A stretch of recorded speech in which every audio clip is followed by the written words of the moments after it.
Hello, I'm Essay, your AI essayist. Please note that all content, audio and video in this presentation are AI generated.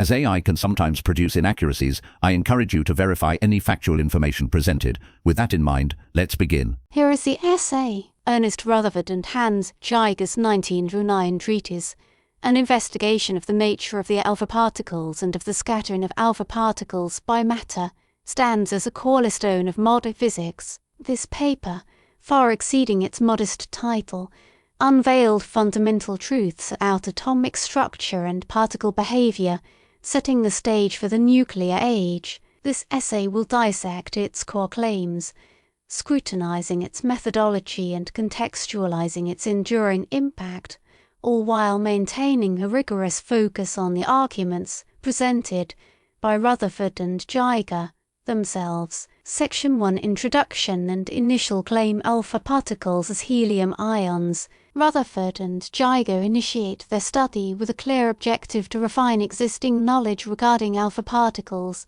positing them not merely as radioactive emissions, but as ionized helium atoms. Their primary claim is the identification of the alpha particle's charge-to-mass ratio, aiming to corroborate the hypothesis that each alpha particle carries a positive charge equivalent to twice the elementary charge and a mass comparable to that of a helium ion. Prior investigations, while suggesting this connection, lacked the precision needed for definitive affirmation. Rutherford and Geiger sought to provide this precision. Section 2: Experimental setup and charge measurement. The paper meticulously details the experimental setup for determining the total positive charge carried by alpha particles emitted from a known quantity of radium, a thin-walled glass tube containing radium emanation.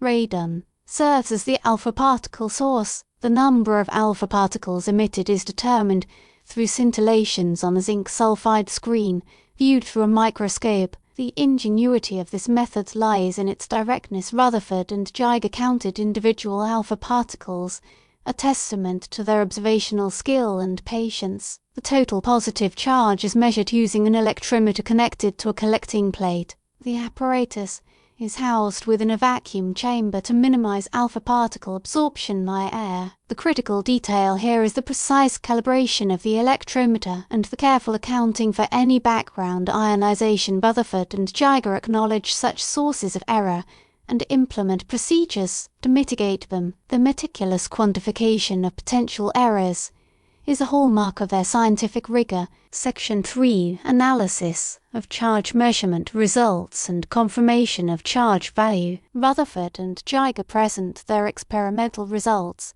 demonstrating that the measured total positive charge aligns closely with the expected value of each alpha particle carries approximately 2 elementary charges. They present several runs of the experiment, showing consistency in the measurements, and carefully propagate the errors associated with each step of the process. The significance of this finding is substantial. It strengthens the assertion that alpha particles are indeed doubly ionized helium atoms. However, Rutherford and Geiger are careful to state their results within the bounds of experimental error, acknowledging that further refinement might be necessary. The self-aware acknowledgement of limitations characterizes the scientists' approach, enhancing the credibility of their assertions. Section 4: Determination of the number of alpha particles emitted. This section concentrates on refining the method for accurately determining the number of alpha particles emitted from the radium source. The visual scintillation method is prone to error,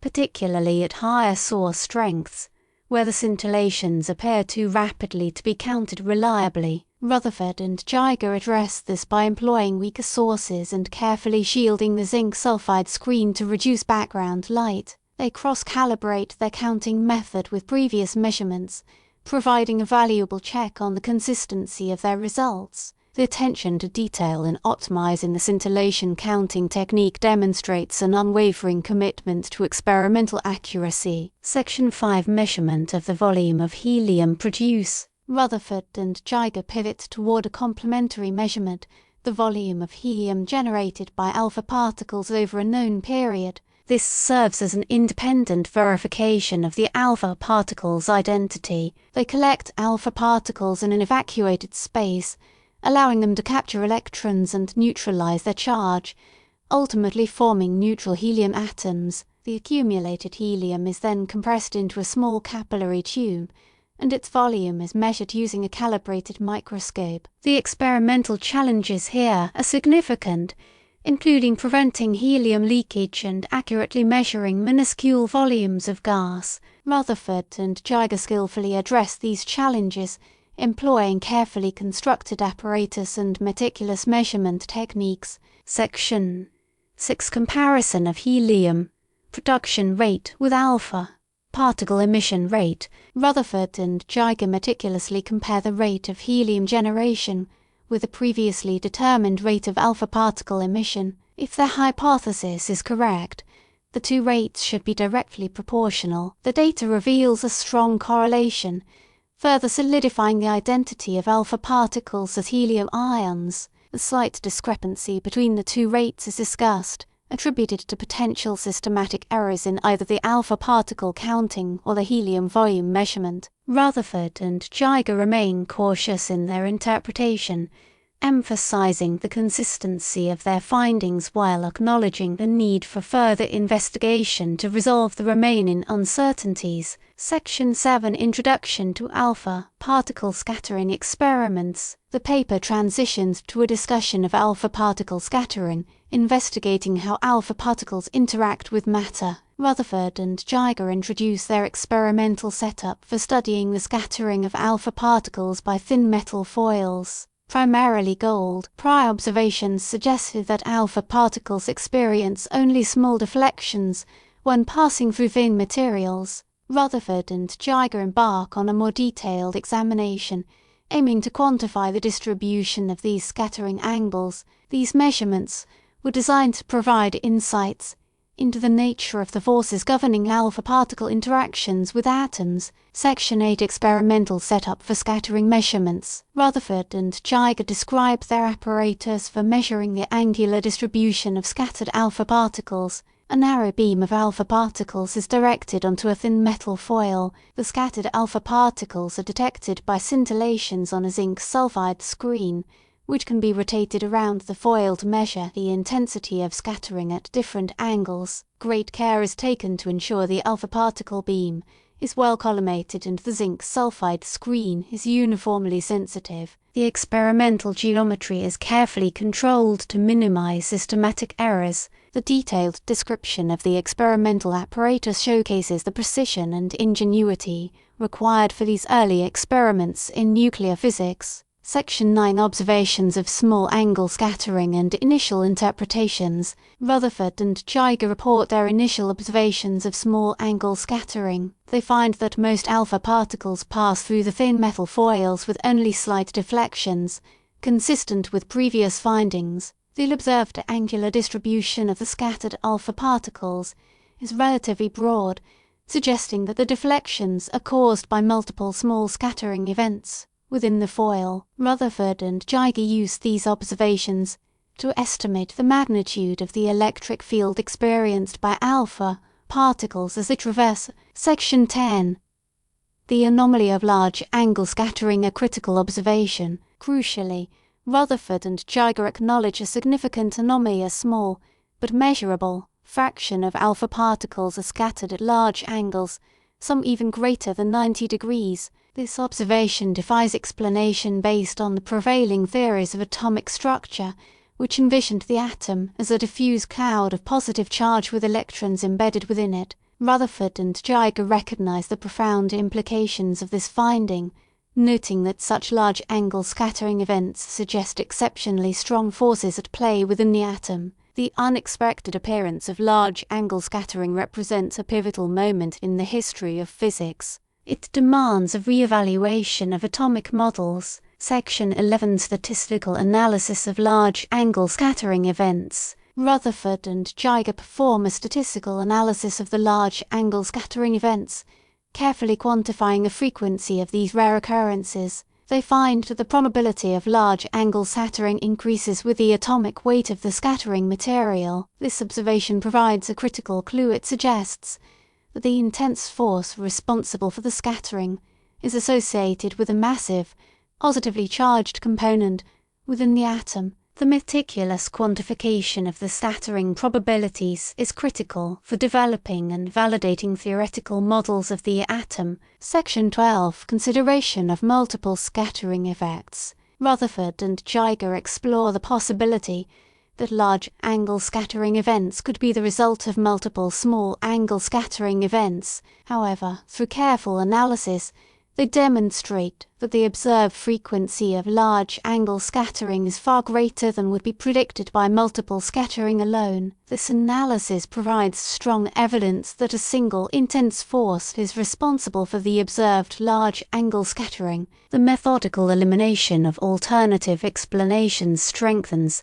their conclusions. Section 13. Theoretical interpretation of scattering, Coulomb's law and the atomic nucleus. This section, while less explicitly detailed in this particular paper compared to Rutherford's subsequent work, implicitly lays the groundwork for the nuclear model. Rutherford and Geiger, through their observations, implicitly challenge the plum-pudding model of the atom. The large-angle scattering data presents a conundrum: how could alpha particles, relatively massive and energetic, be deflected so sharply? The data implies that the positive charge within the atom is concentrated in a tiny, dense region. This concentration of charge implies intense electric fields, capable of deflecting alpha particles with substantial force. While not explicitly stating the nuclear model here, this work provides the critical experimental foundation upon which that model would soon be built. Section 14. Discussion of deviations from theoretical predictions and future directions. Rutherford and Geiger acknowledge some deviations between their experimental observations and theoretical predictions. They attribute these deviations of factors such as the finite size of the alpha particle and the imperfections in thin metal foils. They suggest that further experiments with different scattering materials and alpha particle energies could provide valuable insights into the nature of the atomic forces. The identification of these deviations and suggestion of future research directions demonstrates the ongoing nature of scientific inquiry. Section 15. Comparison with alternative atomic models. Rutherford and Geiger implicitly juxtapose their results against the current atomic theories, such as J.J. Thomson's plum-pudding model. The observed large-angle scattering is fundamentally incompatible with the plum-pudding model, where the positive charge is distributed relatively evenly throughout the atom.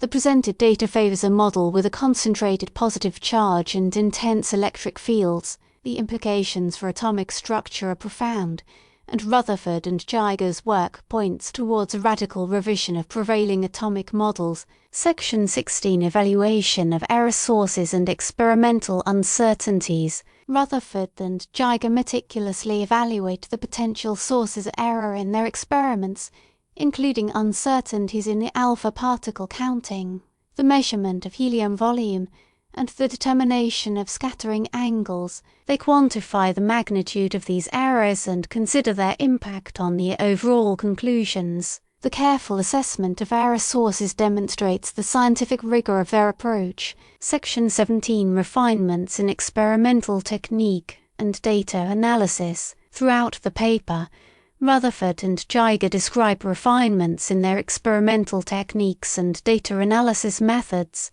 These refinements are aimed at improving the accuracy and reliability of their results. The continuous quest for improved experimental techniques and more precise data analysis exemplifies the scientific commitment to rigor and accuracy. Section 18. Contextualization of findings within radioactive decay research.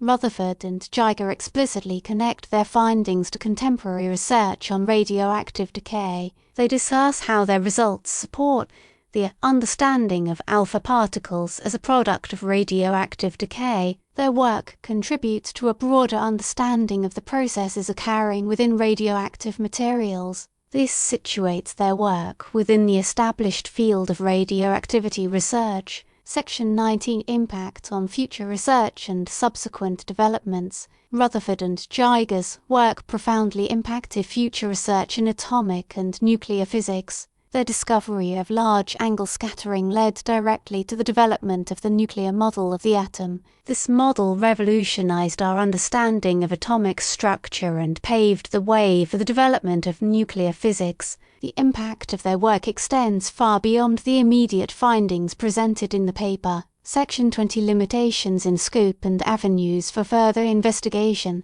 Rutherford and Geiger acknowledge limitations in the scope of their investigation and suggest avenues for further research. They note that their experiments were primarily focused on alpha particles and relatively simple scattering materials. They suggest that future research should explore the scattering of other particles and the use of more complex scattering materials. The open recognition of limitations and proposal of further avenues of inquiry is evidence of scientific integrity. Section 21. Interpretation of alpha, particle nature and its relation to helium. Rutherford and Geiger reinforce their interpretation of alpha particles as helium ions, providing further evidence to support this assertion. They reiterate the strong correlation between the measured charge-to-mass ratio of alpha particles and the known properties of helium ions. The reinforcement of their central hypothesis strengthens their overall conclusion. Section 22. Consideration of alternative explanations for observed phenomena. Rutherford and Geiger methodically consider and refute alternative explanations for the observed phenomena. They demonstrate that the observed large-angle scattering cannot be explained by multiple small-angle scattering events or by the plum-pudding model of the atom. The systematic elimination of alternative explanations strengthens their conclusions. Section 23. Connection to theoretical frameworks of electromagnetism.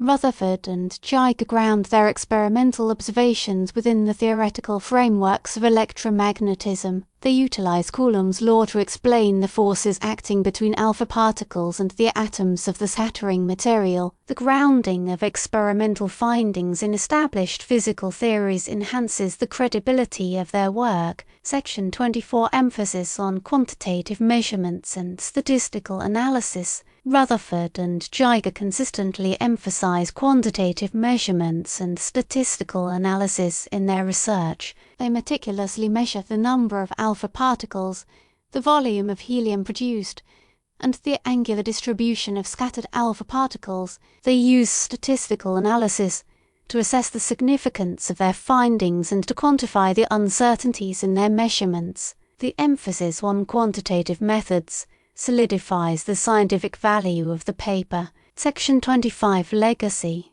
and enduring significance of the work. The legacy of Rutherford and Geiger's 1909 paper is undeniable. It stands as a crucial step in the development of the nuclear atom model, a paradigm shift that reshaped our understanding of matter. The meticulous experiments and astute observations laid the groundwork for decades of subsequent research in nuclear physics. Its influence continues to resonate in numerous scientific disciplines, solidifying its place as a seminal work in the history of science. The experiments performed by Rutherford and Geiger provide a profound examination into the behavior of alpha particles and their interactions with matter, while they leave room for improvements to experimental methods. Their detailed measurements and their clear articulation of the findings make them invaluable to the scientific community in 1909, and they remain relevant to even the modern physicist. Their results, and in particular the anomaly of large-angle scattering, led directly to a new understanding of atomic structure, an understanding that would usher in a new era for physics. In conclusion, Rutherford and Geiger's investigation of the nature of the alpha particles and of the scattering of alpha particles by matter represents a triumph of experimental physics. The paper's meticulous detail, combined with its recognition of anomalous results, led to revolutionary insights into the nature of the atom. Through careful measurements of charge, mass, and scattering patterns, they provided a robust experimental basis for the nuclear model, forever altering the course of physics. Their enduring legacy rests not only on their discoveries, but also on their unwavering commitment to scientific rigor and their willingness to challenge established paradigms. We really appreciate you tuning in to this AI-powered presentation. Our goal is to push the boundaries of AI in content creation, and your input is invaluable. If there's a particular subject you'd like to see us tackle next, or if you have suggestions on how we could fine-tune our AI's creative prompts, please don't hesitate to leave your ideas in the comments section. We're excited to bring you more unique content very soon.